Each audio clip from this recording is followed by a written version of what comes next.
우리 설교 제목을 따라해 보겠습니다. 주님은 여기에 왜 나를 남겨두셨을까? 다시 한번, 주님은 여기에 왜 나를 남겨두셨을까?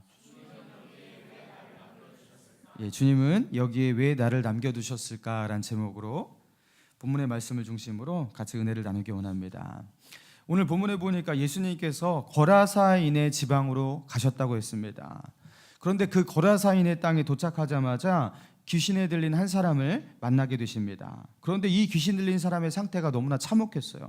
자, 우리 3절의 말씀 3절부터 5절까지 한번 봅시다. 3절부터 5절까지 시작. 그 사람은 무덤 사이에 거처하는데 이제는 아무도 쇠사슬로도 맬 수 없게 되었으니 이는 여러 번 고랑과 쇠사슬에 매었어도 쇠사슬을 끊고 고랑을 깨뜨렸음이러라. 그리하여 아무도 그를 제어할 힘이 없는지라. 밤낮 무덤 사이에서나 산에서나 늘 소리를 지르며 돌로 자기의 몸을 해치고 있었더라. 여러분, 무덤 사이에서 살아가면서 거기서 막 소리를 지르고 자기의 몸을 자해하고 돌로 치고, 사람들이 이 귀신 들린 사람을 좀 제어하기 위해서 위험한 사람 아닙니까? 사람한테도, 다른 사람한테도 위험하고 본인한테도 너무나 위험한 거예요. 그래서 쇠사슬로 그를 팔을 결박하고 발에는 쇠 고랑을 채우고 그랬는데, 이 사람이 귀신의 힘으로 괴력을 발휘하니까 이 쇠고랑 쇠사슬도 소용이 없는 거예요. 그래갖고 아무도 이 사람을 제어할 수가 없어서 그냥 그렇게 방치된 사람. 그리고 정신적으로는 귀신에게 완전히 장악됐기 때문에 정말 괴성을 지르면서 무덤 사이에서 산에서 소리를 지르면서 돌로 자기의 몸을 치는데, 여러분, 돌로 자기의 몸을 치니까 어떻게 됐겠어요? 몸이 남아났겠습니까? 자기의 온몸이 온전했겠습니까? 그 몰골이 어떻겠어요? 피가 철철 흐르는 그 모습들. 여러분, 그게 얼마나 무섭고 공포스럽겠어요. 그래서 모든 사람들이 이 사람을 다 포기했다고요. 마을 사람들은 당연히 포기했겠고, 가족들도 아마 어찌할 도리가 없으니까 가족들도 이 사람을 포기했을 거예요. 자, 그런데 모두가 포기했던 이 한 사람, 이 사람을 찾아오신 한 분이 계셨어요. 바로 예수님입니다. 예수님께서 이 사람을 구원하기 위해서 배를 타고 갈릴리 바다를 건너오시는데요.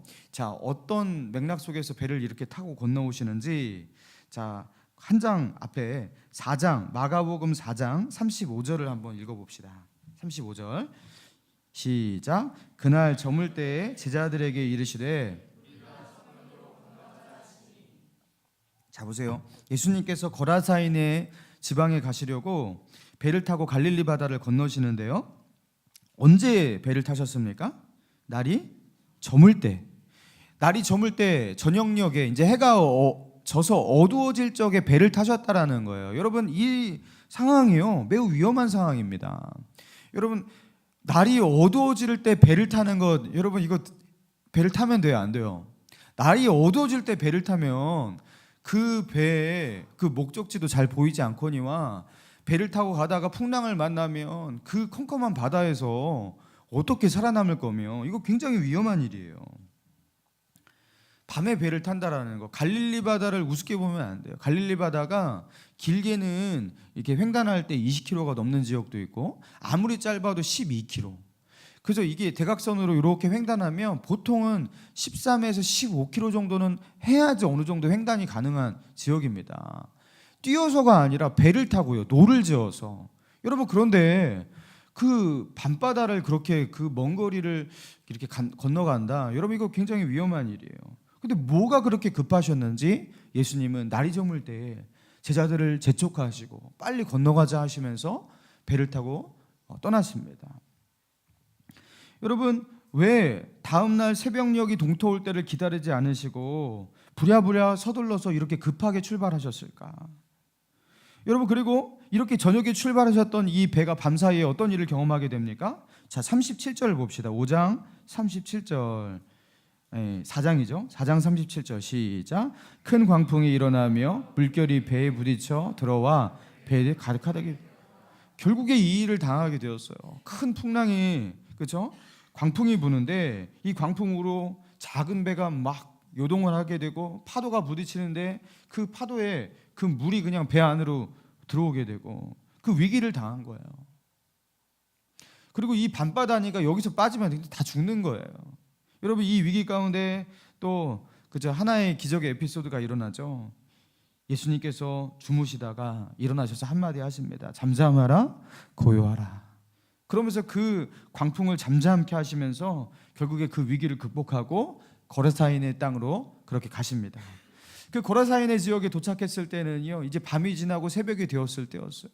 그죠? 그 광풍을 뚫고서 그죠? 갈릴리 바다를 횡단하신 거예요. 예수님은 이 모든 것을 감수하면서 밤새워서 배를 타시고 거라사인의 땅에 오신 이유가 무엇이었을까? 뭐가 그렇게 급하셨을까?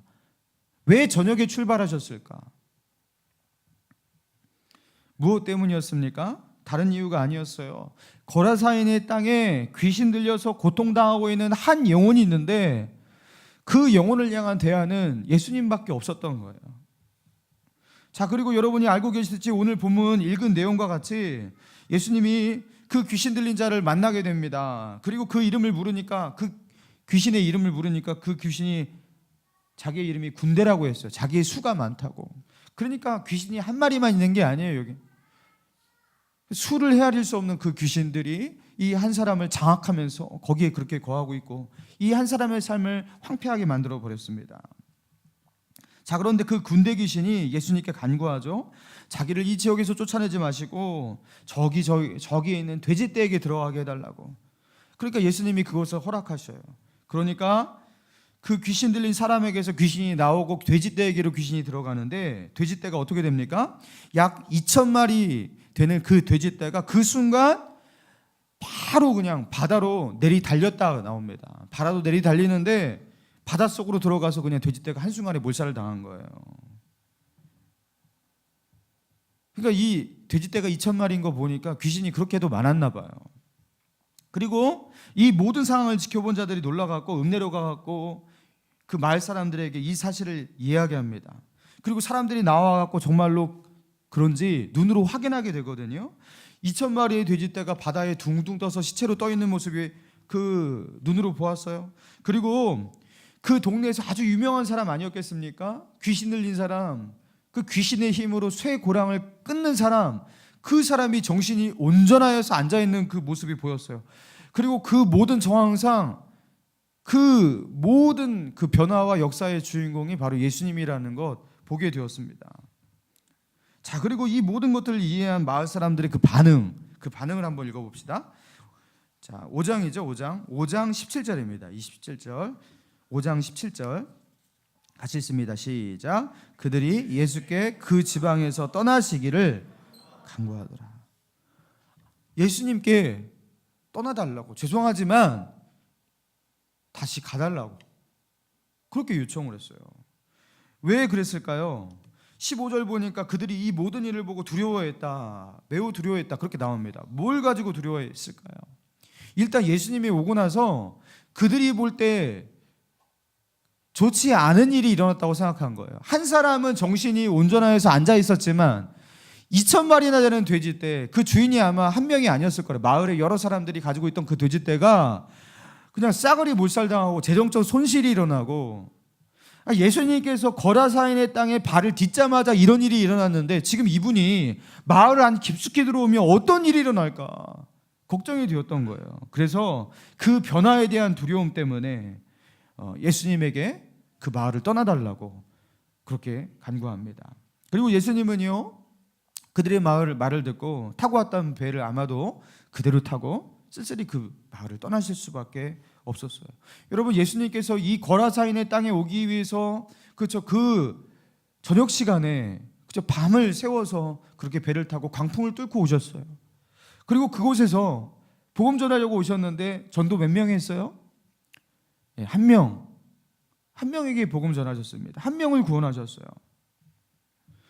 군대 귀신 들려서 무덤에서 괴성을 지르면서 돌로 자기의 몸을 자해하면서 살아가는 그 마을 사람들이 포기했던 그 한 사람, 그 가족들도 포기했던 그 한 사람, 그 한 사람 때문에 예수님은요, 물 위에서 그 제자들을 재촉해서 배를 타셨고, 그리고 그 갈릴리 바다를 횡단하면서 광풍도 만나셨고, 그리고 그 거라사에 있는 사람들이 예수님을 환영하지 않을 줄도 알면서도 그 한 사람을 구원하기 위해서 그렇게 그 땅으로 찾아오셨던 거예요. 그 한 사람 구원하시고 예수님은 다시 배 타고 가셨단 말이에요. 사랑하는 여러분, 이 본문을 통해서 우리에게 주시는 메시지가 무엇입니까?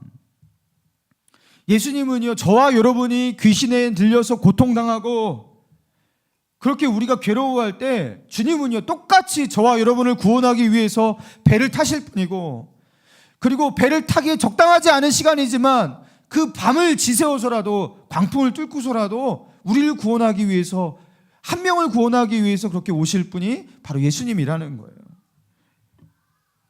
여러분, 만약에 이 세상에 모든 사람들이 의인이에요. 천국 갈 의인이고 하나님의 백성이에요. 그러나 나 혼자만 죄인이에요. 그러면 예수님은 이 땅에 오셨을까요? 나를 구원하기 위해서? 나 한 사람인데? 예수님은 이 본문의 메시지를 통해서 우리에게 말씀하시는 거예요. 거라사인 지역에서 귀신 들린 한 사람을 구원하기 위해서 내가 갔듯이 주님은 여러분 한 명을 구원하기 위해서라도 이 땅에 오실 분입니다. 여러분 한 명을 구원하기 위해서 십자가에 달리실 분이라는 거예요. 여러분, 우리가 그런 사랑 받은 사람이에요. 그 무리 중에 섞여서 구원받은 게 아니에요. 주님은요, 여러분 한 명을 향해서 인격적으로 말씀하시는 거예요. 내가 너를 위해서 십자가에 죽었다. 여러분, 우리가 그런 은혜와 사랑을 받은 사람이에요. 여러분, 그런 사랑과 은혜를 받은 사람이 어떻게 살아야 됩니까? 여러분, 이 세상에 그 은혜와 사랑을 받은 은혜와 사랑을 있는 그대로 알리는 거죠. 전하는 거죠. 자, 그리고 예수님께서 배를 타고 거라사인 지방에 떠나실 때 그 일입니다. 18절과 19절 같이 한번 읽어볼까요? 시작. 예수께서 배에 오르실 때 귀신 들렸던 사람이 함께 있기를 간구하였으나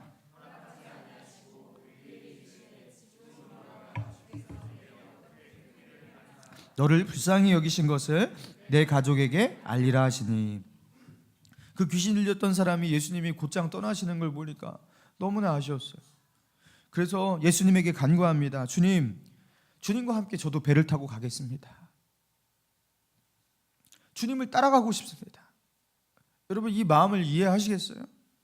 이제 주님을 만나서 자기 인생의 최대 문제가 해결이 되었고, 가족들도 포기하고 마을 사람 모두가 포기한 자신의 인생, 주님이 구원하셨는데 그 주님이 바로 떠나시는데 그 주님 따라가고 싶은 거예요. 주님, 내 가족, 진짜 가족은 예수님입니다. 예수님 따라가겠습니다. 마을 사람들이 예수님을 받아들이지 않으니까 나는 이제 예수님 따라가야죠. 본인이 주님을 따라 나서겠다고 그렇게 말해요. 그런데 주님이 어떻게 하셨다고요? 허락하지 아니하셨어요. 그리고 뭐라고 말씀하십니까? 19절에 보니까 집으로 돌아가, 주께서 내게 어떻게 큰 일을 행하사 너를 불쌍히 여기신 것을 내 가족에게 알리라. 너는 집으로 돌아가라. 그리고 주님이 너를 위해서, 하나님이 너를 위해서 어떻게 큰 일을 행하셨는지 너의 가족들에게 알려야 된다. 여기서 말하는 이 가족이란 진짜 가족만에게 알리라는 뜻이 아니겠죠?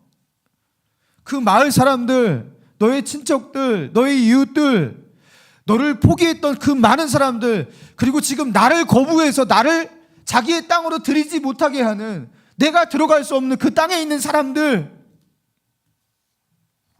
그들에게로 네가 가야 한다. 내가 못 가니까. 그러면서 집으로 돌아가라고 그랬어요. 여러분, 소명이라는 거는요, 바로 이런 거예요. 여러분, 우리가 예수 그리스도의 사랑을 체험하고 하나님의 그 구원의 은혜를 인격적으로 경험하게 되면 그때 우리 안에 드는 마음이 무엇입니까? 주님의 은혜 속에 살고 싶어요. 늘 주님의 은혜 속에서 머물러 살고 싶은데, 여러분 교회 나올 때 여러분 기쁘세요, 즐거우세요, 행복하세요? 여러분 늘 기쁘고 즐거고 행복하시죠? 예. 교회 오는 게 행복이잖아요. 그게 저도 목사 된 거예요, 사실은. 교회에서 살고 싶은 거예요. 할 수만 있다면 교회가 내 집이 되었으면 좋겠고, 늘 예배드리고 기도하고 늘 믿음의 식구들과 함께 어울려서 말씀 나누고 은혜 나누고, 여러분 이게 우리의 행복 아닙니까? 그렇죠? 술자리에서 술 마시면서 막 이런 얘기하고 저런 얘기하고 재미난 그 가심 얘기하고 그런 거 이상하게 우리는 즐겁지가 않잖아요. 그것도 즐거우신가요? 그 별로 안 즐겁잖아요. 이상하게 교회 와서 맨정신으로 그냥 하나님 말씀 나누고 주님의 사랑 이거 나눌 때 그게 행복하잖아요. 그리고 할 수 있다면 내가 다니는 어떤 직장과 나의 일터 속에서도 어떤 기독교적인 분위기, 그 은혜의 분위기 속에 살고 싶어서 기독교 회사 같은 데 없나? 예수 믿는 사장 밑으로 들어가서 거기서 일할 수 없을까? 그죠? 누구를 고용할 때에도 믿는 사람들 고용하면서 그렇게 하면은 뭔가 내 안에 위로가 있지 않을까? 할 수만 있다면 믿는 사람과 어울려서 매일같이 그렇게 살고 싶고 그렇게 시간을 보내고 싶고 할 수만 있다면 내 모든 상황과 환경이 주님의 그 거룩함과 은혜 가운데 주님을 사랑하는 사람들로 둘러싸여 있는 그 가운데 있고 싶다고요. 이 사람도 그랬던 거예요. 주님과 함께 배를 타고 가고 싶습니다. 주님을 따르고 싶습니다. 주님과 함께 살고 싶습니다. 그런데 주님이 어떻게 하셨다고요? 집으로 돌아가라. 그리고 주께서 내게 어떻게 큰 일을 행하사 너를 불쌍히 여기신 것을 알리라. 누구에게요? 내 가족에게, 너의 이웃들에게, 너의 직장 동료들에게, 너의 친구들에게, 나를 거부하고 나를 받아들이지 않는, 내가 이 모습 그대로 가면 나를 두려워하고 나를 받아들이지 않는 그들에게 너는 그들의 가족이고 그들의 마을 사람이고 그들과 함께 있던 사람이니까 너는 할 수 있어. 그들에게로 가라. 여러분, 소명이라는 것은요, 내가 하고 싶은 거, 내가 하고자 하는 일을 하는 게 소명이 아니에요. 내가 기뻐하는 것을 하는 게 소명이 아니에요. 주님이 하라고 하신 일이 무엇인지, 주님이 무엇을 원하시는지 거기에 귀를 기울일 때 소명이 그때 소명자가 되는 거예요. 주님이 시키시는 일, 주님이 원하시는 일, 주님의 간절한 필요를 발견하는 것, 여러분 그때 소명자가 되는 겁니다. 귀신 들렸던 사람은요, 주님을 따르고 싶었어요. 주님과 함께 배를 타고 주님과 함께 있고 싶었어요. 그런데 주님은요, 너희 가족들에게 가라고, 거기서 복음을 전하고 거기서 너가 받은 은혜를 전하는 거, 그게 내가 원하는 일이라고 그렇게 말씀하셨습니다. 여러분, 우리는 우리 스스로에게 그런 질문을 하면서 답을 하지 못할 때가 많습니다. 나는 왜 여기 살고 있지? 다른 많은 좋은 곳이 있는데 나는 왜 여기 살고 있을까? 나는 왜 이 직장에서 여기서 이 일을 하고 있을까? 왜 나는 이 사람들과 만나서 관계를 맺고 있을까? 또 나는 왜 여기 이렇게 홀로 멀리 떨어져 있을까? 여러분, 귀신 들렸던 이 사람이 집으로 돌아가는 것이 소명이었듯이 우리가 살아가는 삶의 현장으로 다시 들어가서 거기가 고독하고 외로울지라도 그곳에서 살아내면서 주님의 은혜를 전하는 거, 여러분 그게 소명입니다. 나의 가족, 나의 마을로 들어가는 거예요. 여러분, 그래서요, 교회 많이 나오셔서 여기서 은혜 받고 기도하고 말씀 듣고 은혜를 나누고, 여러분 이거 중요하지만 교회에만 있으면 안 되는 거예요. 하나님은, 우리 주님은 너가 가지고 있는 은혜를 가지고서 힘들고 외롭지만, 나와 함께 이 배를 타고 가고 싶지만 너의 가족에게로 돌아가라, 그렇게 말씀하시는 겁니다. 여러분, 우리가 예수 믿고 천국 백성 되었어요. 그러나 우리가 천국 백성 되었는데 바로 천국 가면 얼마나 좋겠습니까? 지금 당장 죽어도 이 땅보다 훨씬 더 좋은, 그렇죠? 그 천국에서 주님을 보면서 그렇게 예배하고 더 영화로운 예배로 하나님께 영광 돌릴 수 있을 거예요. 근데 못하러 여기 사냐는 거예요. 집으로 돌아가라는 거예요. 우리가 받은 은혜를요, 내 주위에 있는 사람에게 알리는 그 소명 때문에 우리는 여기 살고 있는 겁니다. 복음 전하는 것은 그리스도인들이 이 땅을 살아가는 삶의 이유이고 목적입니다. 여러분, 그렇다면 우리가 전도를 어떻게 해야 하는가? 여기 보니까 주님이 이렇게 말씀하셔요. 주께서 내게 어떻게 큰 일을 행하사 너를 불쌍히 여기신 것을 알리라. 여러분, 간증적 전도를 말하는 거죠. 간증 전도. 여러분, 정말로 귀신 들렸던 이 사람이 자기에게 일어난 일을 세상 사람들에게 알렸어요. 마을 사람들에게 알렸어요. 그러니까 어떤 일이 일어났습니까? 마가복음 5장 20절입니다. 같이 한번 읽어봅니다. 시작. 그가 가서 예수께서 자기에게 어떻게 큰 일을 행하셨는지를 여러분, 전도의 가장 기초적이고 기본적인 방법은 무엇이냐면 간증이에요. 근데 간증이라는 것은 대단한 것을 체험해야지 할 수 있는 게 아니에요. 극적인 어떤 뭐 변화라든가 그 역사, 막 놀랄만한 뭔가를 보여줘야지, 꼭 그래야지 간증이 아니에요. 우리 나지연 자매가 했던 그 정도의 그 간증은 없어도 우리도 간증할 수 있어요. 여러분, 예수 믿고 나서 우리에게 일어난 변화를요, 여러분 주목해 보시기 바랍니다. 그것을 우리는 되게 사소하다고 생각하면서 나에게 뭐 별 간증이 없어요, 여러분 그렇게 생각하는데, 오히려 그런 것들이 세상 사람들에게는 굉장히 호소력 있는 간증일 때가 많다라는 거예요. 내가 죽을 병 걸렸습니다. 그런데 의사도 손 놓는 그 병이 주님의 은혜로 온 날 고쳐졌습니다. 사도 바울과 같이 다메섹 도상으로 그렇게 이렇게 핍박하러, 예수 믿는 사람들 핍박하러 가다가 극적으로 주님을 만나서 회개하고 회심하고, 여러분 이렇게 해야지 간증이 되는 게 아니라 오히려 자신의 진솔한, 자신의 이야기, 자신의 마음 가운데 있는 진솔한 삶의 변화를 그냥 말할 때, 여러분 그게요 오히려 호소력이 있어요. 이런 거죠. 저는 세상에서 행복을 모르고 살았습니다. 즐거운 척 했지만 사실 제 안에 참 즐거움과 기쁨이 없었습니다. 그런데 예수 만나니까, 제가 하나님의 은혜를 경험하니까 제가 세상 살맛이 나요. 제가 살아갈 이유와 그 기쁨이 생겼어요. 여러분 이거 다 이러지 않아요? 여러분 예수 믿는 사람들에게 다 공통된 고백 아닙니까? 예수 믿고 나니까 진짜 행복이 뭔 줄 알게 되었어요. 전에는 돈이 전부인 줄 알았어요. 그게 나의 인생의 목적이고, 그거에 목매며 살면서 때로는 그것 때문에 즐겁기도 하고, 또 그것 때문에 쓴맛을 경험하면서 인생의 허무함도 느끼고.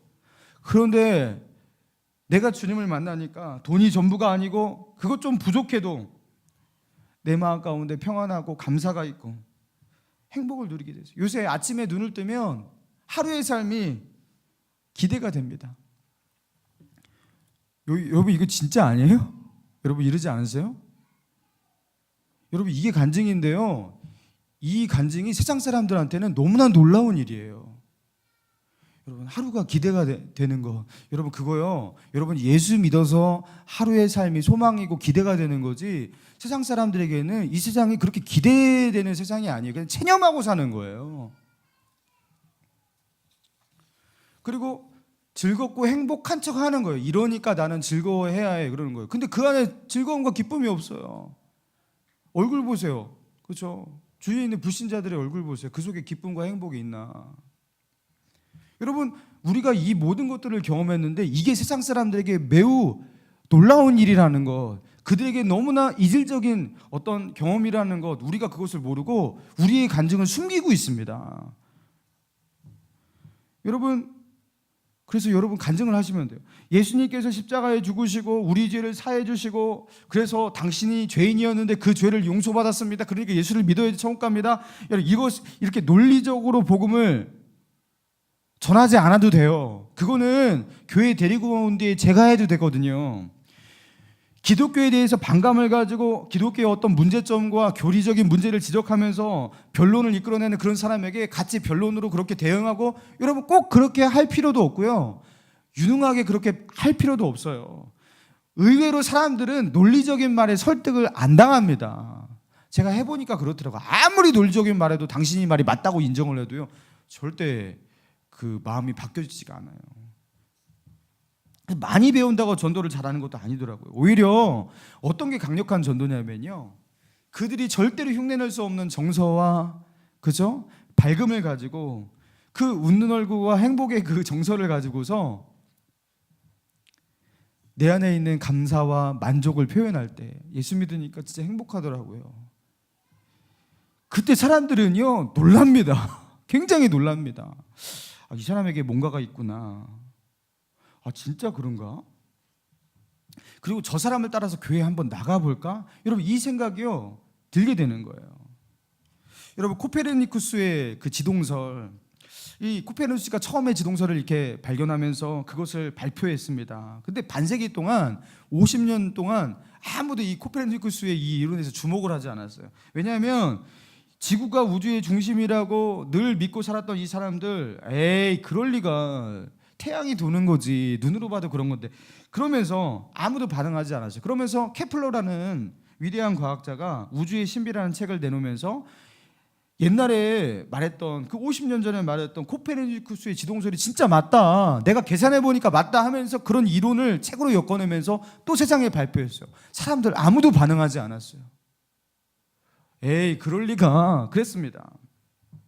근데 여러분, 우리가 잘 알고 있는 갈릴레오 갈릴레이가 말했을 때에는 사람들이 반응하면서 그때부터 이제 교황청의 핍박이 있고, 너의 이론을 철회해라, 지구가 세상의 중심이다, 막 이러면서 그랬잖아요. 그러면서 이제 세상이 반응하기 시작했잖아요. 여러분, 그 이유가 무엇인지 아십니까? 왜 그동안 수십 년 동안 반응하지 않았던 세상들이 왜 갈릴레오가 말했을 때에는 그때 반응하면서 핍박하면서 천동설과 지동설의 싸움이 일어나고, 결국 여러분 그것이 과학적으로 입증되는 그런 시간까지 그렇게 가게 되는지 아십니까? 다른 것이 아니었대요. 만원경의 발견 때문이었대요. 만원경. 1608년에 네덜란드의 한 안경 제작자가 그 렌즈를 가지고서 만안경을 발견하게 됩니다. 그러면서 그 만안경이 발견됐다는 소식을 갈릴레이가 듣게 되었거든요. 그러면서 1609년 1년 뒤에 이 갈릴레이가 나도 그 만안경을 한번 만들어 봐야겠다 하면서 자신이 직접 그 만안경 제작을 하게 되었어요. 그래서 만안경을 만들어서 30배 그 확대로 이렇게 그죠, 멀리 있는 것을 볼 수 있는 만안경을 제작하게 되었는데, 그 갈릴레이가 그 만안경을 얼마나 들여다보면서 태양을 보고 봤는지, 그 마지막 그가 죽기 전 4년 전에는 시력을 잃었어요. 너무나 그 만안경을 들여다봐갖고. 그러면서 그 만안경으로 우주와 그 천체를 관찰하면서 자기가 읽었던 그 케플러가 말했던 그 이론, 그리고 옛날에 코페르니쿠스가 50년 전에 편찬했던 그 지동설의 이론, 이게 맞다라는 것을 만안경으로 확인한 거예요. 그러면서 갈릴레이가 어떻게 말하냐면, 코페르니쿠스가 말했던 거 내가 만안경으로 확인해 보니까 맞아, 이렇게 말한 거예요. 근데 이 말이 너무나 강력했던 거예요. 여러분, 간증이라는 것이 무엇이냐면 그 사람이 주님을 멀찌감치해서 보게 만드는 게 간증입니다. 멀찌감치. 그 사람이 직접 자기의 시력과 시야로 직접 본 건 아니에요. 그렇지만 우리가 체험한 주님을 그 사람에게 말하면요, 그 사람에게 만안경을 주는 거예요. 주님은 이런 분이다, 멀찌감치해서 볼 수 있도록 만드는 거예요.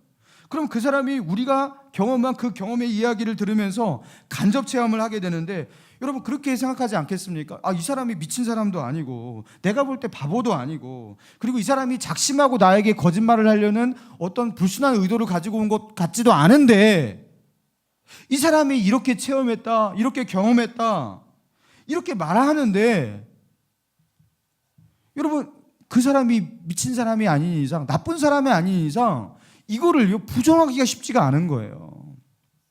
여러분, 그래서 사소한 간증에도 힘이 있습니다. 여러분, 어떤 사건에 대한 목격자의 진술이 있어요.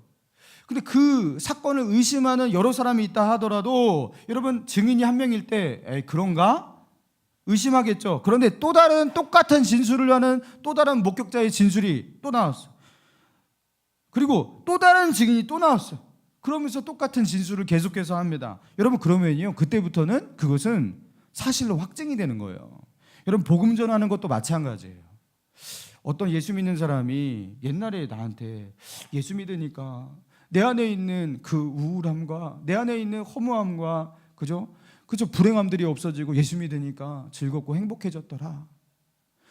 근데 또 이 사람이 또 똑같이 말하네.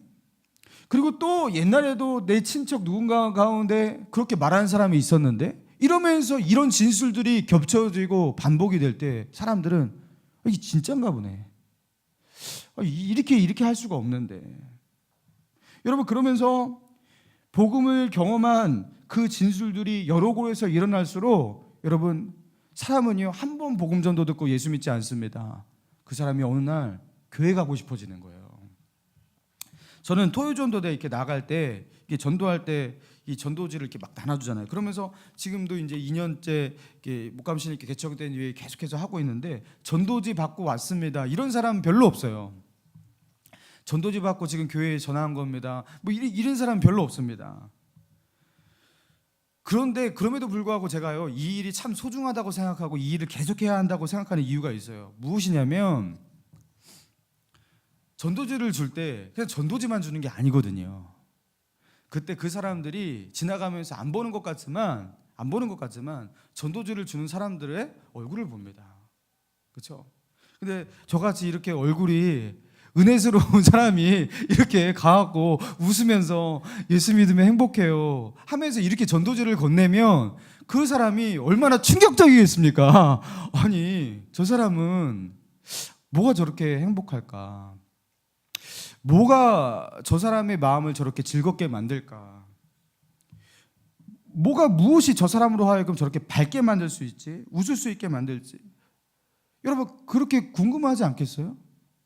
그런데 이렇게 매일같이 변하지 않고 저와 같은 사람들이 여기에도 있고 저기에도 있고 그렇죠? 그렇게 전도하러 나아갈 때 여러분 사람들이요 어려움을 당하고 힘들 때 다른 데 가지 않습니다.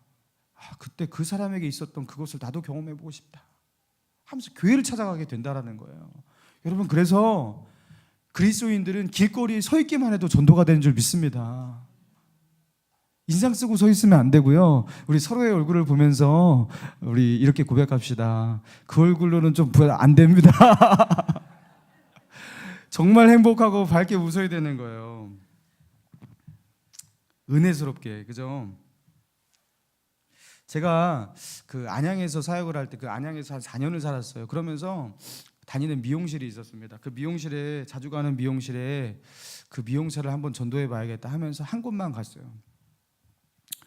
제가 이제 전도하려고 머리를 이제 깎으러 가지 않습니까? 가니까 이제 뭐 한두 달 만에 가니까 자주 만나지는 못하지만 이제 내가 이제 한 1, 2년 정도 지나면 내가 이제 복음을 전할 거야. 이렇게 하면서 이제 전하려고 이제 마음을 딱 가다듬고 있었을 때였어요. 근데 이분이 먼저 저에게 그러시는 거예요. 교회 다니세요? 그러는 거예요. 그래서 네, 그랬어요. 교회 다닌다고. 그래서 제가 교회 다니는 걸 어떻게 아셨어요? 그러니까 늘 들어오실 때 웃으면서 들어오시잖아요. 그러니까 그리고 늘 들어오실 때 밝게 인사하시잖아요. 그러니까 근데 왜요? 그러니까 교회 다니는 사람이 꼭 그러더라고요. 교회 다니는 사람이 이상하게 웃으면서 들어오고 교회 다니는 사람들이 이상하게 밝더라고요. 그러면서 이분이 하시는 말씀이 교회 다니면 근심 걱정이 없어지나 봐요. 그래서 얼굴이 그렇게 바뀌나 봐요.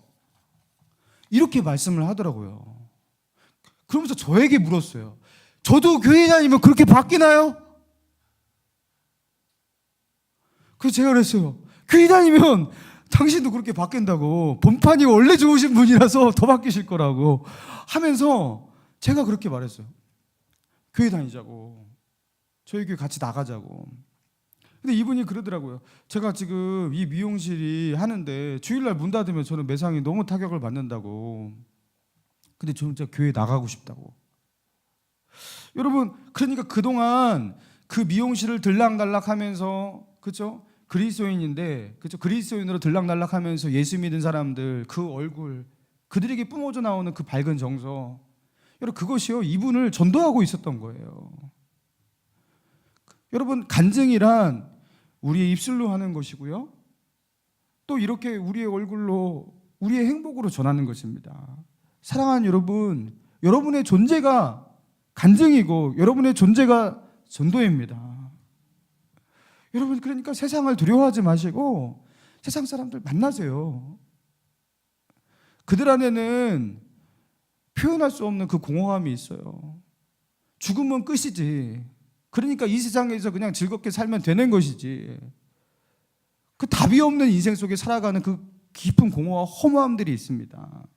그래서 그것을 달래려고 그 세상의 즐거움, 돈과 여러 가지 쾌락들 그리고 자기가 설정한 어떤 목표들 이거에 집착하면서 살 수밖에 없는 그들입니다. 여러분 그들을 위해서 하나님은 우리를 여기에 남겨두셨습니다. 주님과 함께 배를 타고 같이 가고 싶어요. 그렇지만 주님은 너는 여기에 남아서 너가 받은 은혜를 세상에게 알려주라고 우리를 여기에 남겨두셨습니다.